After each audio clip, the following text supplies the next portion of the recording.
اور آپ یہ سمجھتے ہیں کہ یہ مولوی بن گیا تو کھائے گا کہاں سے؟ مجھے ایک بات بتائیں، پروفیسر بن گیا تو کھائے گا کہاں سے؟ جواب دیں مجھے. آپ ایک ہی کہیں گے، دنیا کمائے گا تو کھائے گا. تو بھئی عالم بن گیا، دنیا والے کھلانے کے لیے چیز دیتے ہیں، یہ اللہ رسول کی بات کرے گا تو بھوکا مرے گا. پھر تمہیں دنیا پہ یقین ہے، رب پہ نہیں ہے. اور رزق کی بات کرتے ہو، رزاق کو بھول گئے. عجیب معاملہ ہے. ہاں میں ایک جملہ اور بھی کہتا ہوں، کھائے گا نا. اگر عالم بن گیا، حافظ بن گیا، دین کے ساتھ جڑا تو عزت کی روٹی کھائے گا. آپ کہیں گے کیا مطلب؟ کوئی نیا گھر بنے، نئی دکان بنے، نیا پلازا بنے، نئی بلڈنگ بنے تو لوگ یہ نہیں کہتے جی ڈاکٹر صاحب سے ٹائم لے لیں، یہاں قدم رنجا فرمائیں، کوئی کھانا کھائیں، ہمارے گھر میں برکت ہو جائے. کوئی نہیں کہتا وکیل صاحب سے، جج صاحب سے، جنرل صاحب سے اور کسی بیوروکریٹ سے جا کر کوئی ٹائم لے، کسی انجینئر صاحب سے ٹائم لے، ادھر قدم رنجا فرمائے، برکت ہو جاتی. سب نے کہنا ہے کہ عالم کو بلا لیں، حافظ کو بلا لیں، پیر صاحب کو بلا لیں، بزرگوں کو بلا لیں، اللہ والے کو بلا لیں، تاکہ کھانا بھی ہو جائے گا، برکت بھی ہو جائے گی. تو بھائی عالم بن گیا تو کھائے گا، عزت کی روٹی کھائے گا. لوگ کہتے ہیں کہاں کھائے گا؟ یار حقیقت کی بات ہے، ہمیں ایک وقت میں 4 جگہ کھانے کی آفر ہوتی ہے، 3 جگہ معذرت کرنی پڑتی ہے. بھائی آج تو میں وہاں جا رہا ہوں، پھر کبھی آپ کے یہاں آؤں گا. آج میں حساب لگاؤں نا اپنے ڈیرہ اسماعیل خان سے لے کر آپ کے چنیوٹ تک کہ کتنی دعوتیں ہوئی ہوں اور کتنوں کا اعتراض ہو اور کہاں پہ معذرت کر کے بندہ پہنچا ہو، آپ حیران ہو. آج دوپہر میں ایک جگہ دسترخوان لگے ہوئے جی کھا لیں. میں نے کہا جی یار گنجائش تھی، میں نے سفر کر لیں، مجھے جانے دیں. یہ حال ہے. اور آپ کہتے ہیں کھائے گا کھانا. اچھا کھانے پر بھی ایک جملہ، یہ کہتے ہیں نا مولوی بڑھ گیا تو کھائے گا کتوں. تو میرا ایک سوال ہے کہ جب ان سے پوچھا جاتا ہے کہ زیادہ کون کھاتا ہے، تھوڑا ہانسا نکل گیا، آپ ہنس پڑے. کیوں؟ کیونکہ آپ جواب اگلا لفظ جانتے ہیں جو میں نے ابھی بولا نہیں ہے. ہاں دے دیا نا بزرگوں نے جواب کہ سب سے زیادہ کون کھاتے ہیں؟ جی مولوی کھاتے ہیں. جب آپ یہ بات مان رہے ہیں کہ سب سے زیادہ عالم مولوی کھاتا ہے، حافظ کھاتا ہے، تو پھر بچے کو کیا بنانا چاہیے؟ مولوی سب سے زیادہ کھاتا ہے. پھر یہ ہمیں کیوں کہتے ہو جو مولوی بڑھ گیا تو کھائے گا کتوں؟ یہ تو مانیت الجمع ہے منطق کی زبان میں. 2 چیزیں آپ نے امپاسبل سینٹینس کو اکٹھا کر دیا. پاسبل اکٹھے ہو سکتے، امپاسبل تو نہیں اکٹھے ہو سکتے. ایسا تو نہیں ہو سکتا کوئی کہے حضرت مولانا آپ نے فلاں کو دیکھا، اس گنجے کو دیکھے، گنجے کو، وہ بڑے بڑے بالوں والا گنجا ہے. لوگ کہیں گے پاگل ہو گیا ہے، بالوں والا بھی ہے گنجا بھی ہے، یا گنجا ہوگا یا بالوں والا ہوگا. کوئی کہ حضرت اس اندھے کو آپ نے دیکھا جو بہترین ڈرائیونگ کرتا ہے. اندھا ڈرائیور ہے کیسے ہو سکتا ہے؟ بھائی وہ لنگڑے کو دیکھے دوڑتا بہت تیز ہے، لنگڑا کیسے دوڑے گا؟ تو 2 باتیں غلط ہیں جو اکٹھی نہیں ہو سکتی.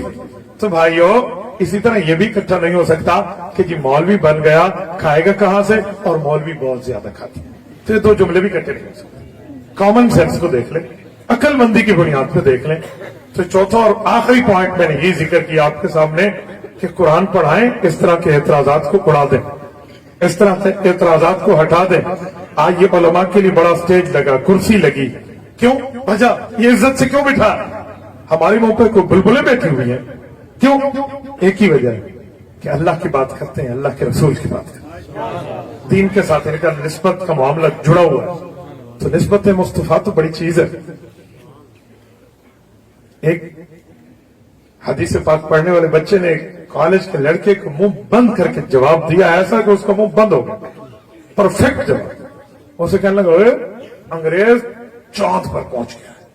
تو کہاں پہ پہنچے؟ اس نے کہا جاؤ میں اس نبی کا ماننے والا ہوں، میرا نبی تو عرش پر پہنچا. تو ہمیں چاند سناتا پھر رہا ہے کہ یہ انگریز چاند پہ گیا، ہمارا نبی تو عرش پہ گیا، ہم اس کا ماننے والے لوگ ہیں. تو میرے دوستو اس بنیاد پہ کہہ رہا ہوں، آج کے پروگرام آپ کو دعوت دے رہا ہے کہ دین کے لیے چلیں، اپنی اولاد کو بھیجیں، خود کو بھیجیں گے. باقی بھول جائے کوئی کہ دینی اداروں کو ختم کرے گا، یا بھول جائے کوئی علماء کو ختم کرے گا، یا کوئی مدارس کو ختم کرے گا، ایسا کچھ بھی نہیں ہے.